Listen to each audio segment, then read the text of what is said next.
Good morning my class 11 students. MG আপডেটসের তরফ থেকে তোমাদের সবাইকে স্বাগত।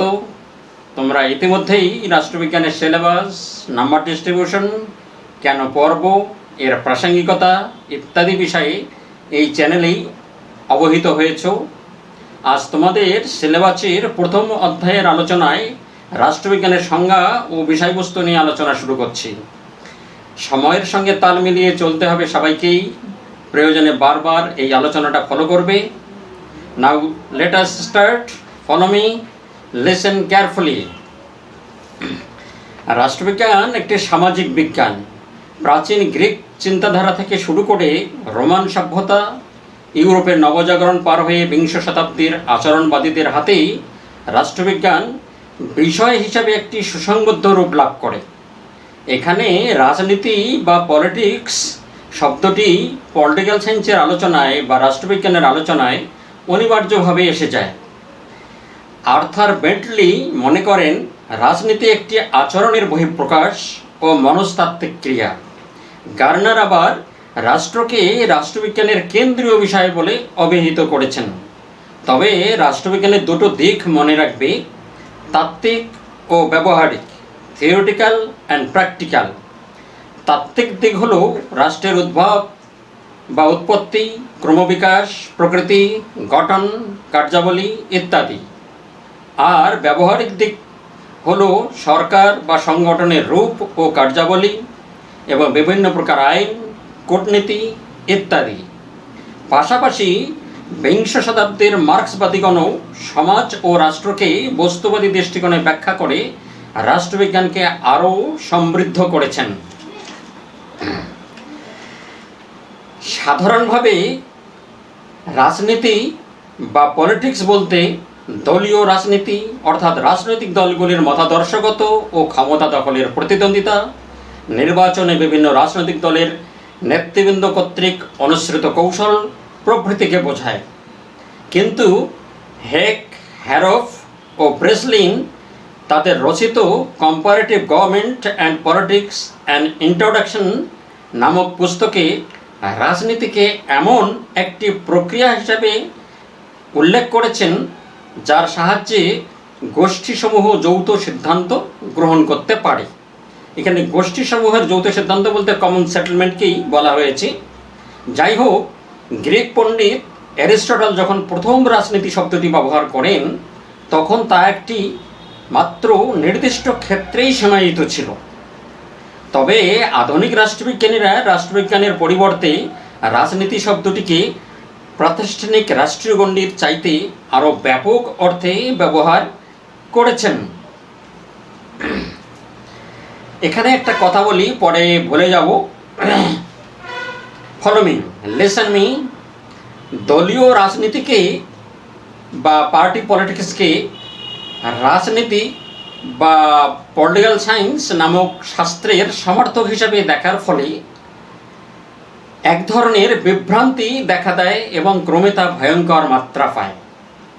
এ কথা কখনোই ভুলে যাওয়া আমাদের উচিত নয় যে দলীয় রাজনীতির অনেক ঊর্ধ্বে মানব কল্যাণের প্রেক্ষাপটে রাজনীতি একটি সার্বিক দৃষ্টিভঙ্গির প্রতিনিধিত্ব করে, যেখানে মানুষের মঙ্গলে নিয়োজিত ক্রিয়াকর্মই প্রধান বিষয়।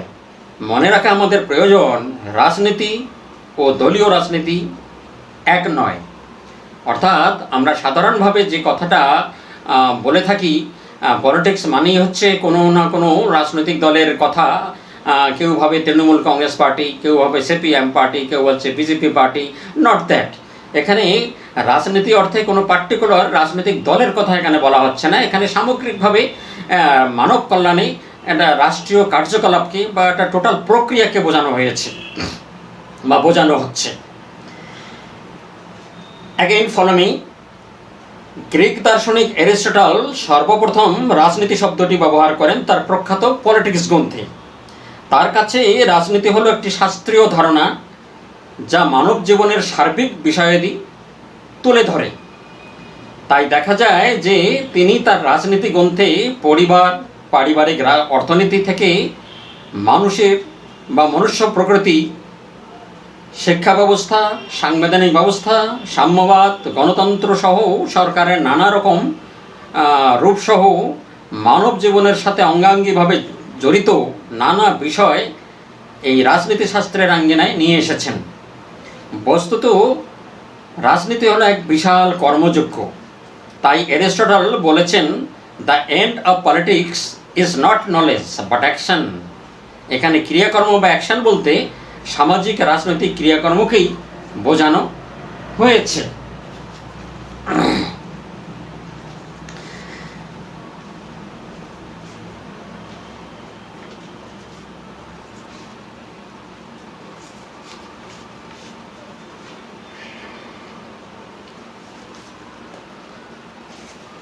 Again follow me.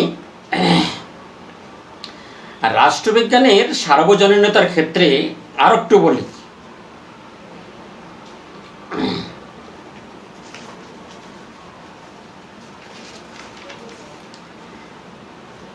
সম্প্রতি রাষ্ট্রবিজ্ঞানী অ্যালান আর বল রাজনীতি সম্পর্কে বিস্তারিত আলোচনা করতে গিয়ে বলেছেন যে এরূপ একটি ভ্রান্ত ধারণা আছে যে রাজনীতি হলো সরকারি প্রতিষ্ঠানগুলো নিয়ে আলোচনা। তাছাড়া তিনি মনে করেন রাজনীতি যে মনুষ্য সমাজের ক্রিয়াকর্ম, তো অনেকে ভুলে যান। তিনি তাই যথার্থই বলেছেন রাজনীতি হলো একটি সার্বজনীন ব্যাপার, ইউনিভার্সাল ফেনোমেনন।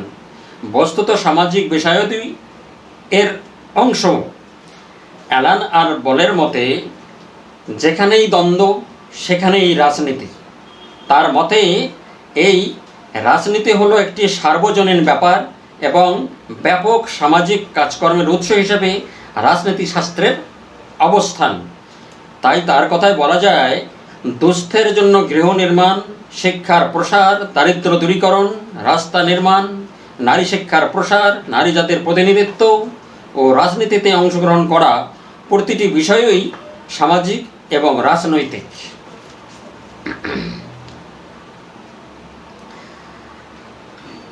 রাষ্ট্রবিজ্ঞানের এই সার্বজনীনতার ক্ষেত্রেই আর একটু বলে নেই, উগ্র জাতীয়তাবাদ, আঞ্চলিকতাবাদ এবং সাম্প্রদায়িকতার বিরুদ্ধে এবং সাংবিধানিক কাঠামোতে জনগণের অধিকার, স্বাধীনতা, নারী বা স্ত্রী জাতির ক্ষমতায়ন এবং বৃহত্তর প্রেক্ষাপটে মানবাধিকার, ধর্মনিরপেক্ষতার আদর্শ ইত্যাদি বিষয়াদিও রাজনীতির আঙ্গিনায় বিভিন্ন ধরনের সামাজিক ক্রিয়াকর্মকে জন্ম দেয় এবং রাষ্ট্রবিজ্ঞান তাকেই তুলে ধরে। সবশেষে একটা কথা বলা প্রয়োজন যে মানুষকে নিয়েই হচ্ছে রাজনীতি বা রাজনৈতিক কর্মকাণ্ড। তাই মানুষের কল্যাণই হলো এই রাষ্ট্রবিজ্ঞান বা এই শাস্ত্রের মূল লক্ষ্য। তাহলে এতক্ষণের আলোচনায় যা উঠে আসলো বা ফুটে উঠলো তা হলো মানব কল্যাণ, যা যুগে যুগে বিভিন্ন শাসক, মানবতাবাদী, চিন্তাবিদ ও বিশিষ্ট নেতা নেত্রীর মধ্যে আমরা দেখতে পেয়েছি। রাষ্ট্রবিজ্ঞান এই বিষয়টির মূলতই আবর্তন করে মানুষের নিত্য প্রয়োজনীয় এবং সামগ্রিক উন্নয়ন এর বিষয়টিকে নিয়েই। তাই এই সাবজেক্টের মূল লক্ষ্য অনেকেই ভেবে নেন রাজনৈতিক কর্মকাণ্ড, নট দ্যাট। এটা মূলত হচ্ছে মানব কল্যাণ এবং সরকারি কাজকর্মের সামগ্রিক প্রক্রিয়াকে নিয়ে। এনিওয়ে, এখন দেখা যাক রাষ্ট্রবিজ্ঞানীদের মধ্যে কে কী ধরনের সংজ্ঞা দিয়েছেন। তবে রাষ্ট্রবিজ্ঞানীদের এই সংজ্ঞা সম্পর্কিত আলোচনায় আমরা দুটো দিক বিভক্ত করে আলোচনা করব। একটা হচ্ছে কিছু রাষ্ট্রবিজ্ঞান সম্পর্কে পুরনো সংজ্ঞা, যেটাকে বলা হয় রাষ্ট্রকেন্দ্রিক সংজ্ঞা। তো এই রাষ্ট্রকেন্দ্রিক সংজ্ঞাগুলোই প্রথমেই আমরা আলোকপাত করি, যে সংজ্ঞাগুলির মধ্যে মূলতই রাষ্ট্রবিজ্ঞানকে দেখানো হয়েছে রাষ্ট্রকে ভিত্তি করে। যেমন প্রথম মতো যার কথা বলছি তিনি হচ্ছে জার্মান দার্শনিক ব্লন্টসলি। ব্লন্টসলি বলেছেন রাষ্ট্রবিজ্ঞান হলো রাষ্ট্র বিষয়ক বিজ্ঞান। আবার প্রসিদ্ধ রাষ্ট্রবিজ্ঞানী হ্যারল্ড লাস্কি তার গ্রন্থেই বলেছেন সংগঠিত রাষ্ট্রের সঙ্গে সম্পর্কের পরিপ্রেক্ষিতে মানুষের জীবন বিশ্লেষণ করাই হলো রাষ্ট্রবিজ্ঞানের কাজ। আবার লাস্কি তার গ্রন্থ এ গ্রামার অফ পলিটিক্স এ এই কথাগুলি উল্লেখ করেছেন এরকমভাবে যে political science concerns itself with the life of men in relation to the organised states. পাশাপাশি গার্নার পরিষ্কারভাবে একটা কথা বলেছেন রাষ্ট্রবিজ্ঞানের সংজ্ঞা সম্পর্কে, তা হলো এরকম যে রাষ্ট্রকে নিয়েই রাষ্ট্রবিজ্ঞানের আলোচনার শুরু ও সমাপ্তি। Political science begins and ends with the state. Gettell বলেছেন রাষ্ট্রবিজ্ঞান হলো রাষ্ট্র কী ছিল সে সম্পর্কে ঐতিহাসিক অনুসন্ধান, বর্তমান রাষ্ট্র কী সে সম্পর্কে বিশ্লেষণমূলক আলোচনা এবং ভবিষ্যৎ রাষ্ট্র কেমন হওয়া উচিত সে সম্পর্কে রাষ্ট্রনৈতিক এবং নীতিসম্মত আলোচনা। রাষ্ট্রবিজ্ঞানী বাকল আবার মনে করেন যা রাষ্ট্রকে স্পর্শ করে তাই রাষ্ট্রবিজ্ঞানের বিষয়বস্তু। জন শিলি বলেছেন সরকারের কার্যাবলী সম্পর্কে অনুসন্ধানকে বা অনুসন্ধান করাকেই রাষ্ট্রবিজ্ঞান বলে। পাশাপাশি ম্যাকেনজি রাষ্ট্রবিজ্ঞানকে রাষ্ট্র কারুশিল্প নামে অভিহিত করেছেন। তার মতে রাষ্ট্রকেন্দ্রিক রাষ্ট্রবিজ্ঞানের আলোচনা অতিমাত্রায় আইনানুগ, কৃত্রিম এবং খামখেয়ালিপূর্ণ হতে বাধ্য। ডেভিড স্টোনও মনে করেন যে রাষ্ট্রবিজ্ঞানের রাষ্ট্রকেন্দ্রিক আলোচনা হলো রাজনৈতিক সংগঠনের ব্যাখ্যা মাত্র। যে সকল উপাদান রাষ্ট্রবিজ্ঞানের আলোচনায় রাজনৈতিক সত্তা ও উৎকর্ষ আরোপ করে রাষ্ট্রকেন্দ্রিক চর্চা সেগুলি ব্যাখ্যা করতে পারে না। আর্থার বেন্টলে তাই রাষ্ট্রবিজ্ঞান চর্চার এই পুরনো ধারণাকে আইন সর্বস্ব এবং প্রাতিষ্ঠানিক বলে অভিহিত করে বলেছেন রাষ্ট্রকেন্দ্রিক রাষ্ট্রবিজ্ঞান এখন মৃত বললেই চলে। এবারে আমরা রাষ্ট্রবিজ্ঞানের সংজ্ঞা সম্পর্কে দ্বিতীয় যে আর একটি ভাগ সেটির উপরে আলোকপাত করি, অর্থাৎ রাষ্ট্র নিরপেক্ষ সংজ্ঞা বা আধুনিক সংজ্ঞা।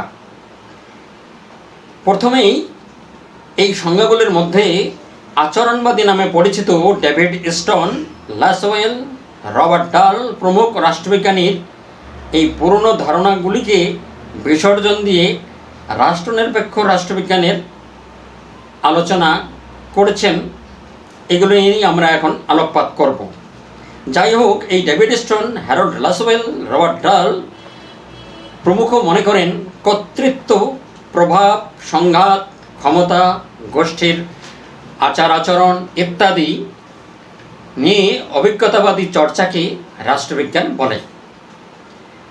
মার্কিন রাষ্ট্রবিজ্ঞানী লাসওয়েল বলেছেন রাষ্ট্রবিজ্ঞান একটি অভিজ্ঞতাবাদী শাস্ত্র যা ক্ষমতার গঠন ও বন্টন নিয়ে আলোচনা করে এবং ক্ষমতা বিন্যাসের পটভূমিকায় রাষ্ট্রনৈতিক ক্রিয়াকর্মের পর্যালোচনা করে।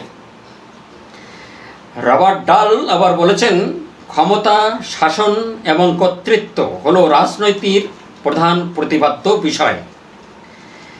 ডেভিড স্টোন আবার বলেছেন রাষ্ট্রবিজ্ঞান হলো মূল্যের কর্তৃত্বপূর্ণ বন্টনের পাঠ, অর্থাৎ অথরিটেটিভ অ্যালোকেশন অফ ভ্যালুস। লাসওয়েল বলেছেন প্রভাব বা ইনফ্লুয়েন্স নিয়েই চর্চাই হলো রাষ্ট্রবিজ্ঞানের মূল প্রতিপাদ্য বিষয়। আবার রবসন, রবার্ট ডাল প্রমুখের মতে রাষ্ট্রবিজ্ঞানের আলোচ্য বিষয় হলো ক্ষমতা ও কর্তৃত্ব সম্পর্কে চর্চা ও বিশ্লেষণ। এই দুজনের কথায় পাওয়ার অ্যান্ড অথরিটি এই দুটোই ফুটে উঠছে। যাই হোক, এবারে এই যে দু ধরনের সংজ্ঞা সম্পর্কিত আলোচনা করা হলো, একটি ভাগে রাষ্ট্রকেন্দ্রিক সংজ্ঞা আলোচনা করলাম, আর পরের ভাগটিতে রাষ্ট্র নিরপেক্ষ বা আধুনিক রাষ্ট্রবিজ্ঞানীদের সংজ্ঞা তোমাদের সামনে উল্লেখ করলাম। এই দু ধরনের সংজ্ঞার মধ্যে সমন্বয় সাধন করে একটি গ্রহণযোগ্য সংজ্ঞা আমাদের উপস্থিত করা প্রয়োজন।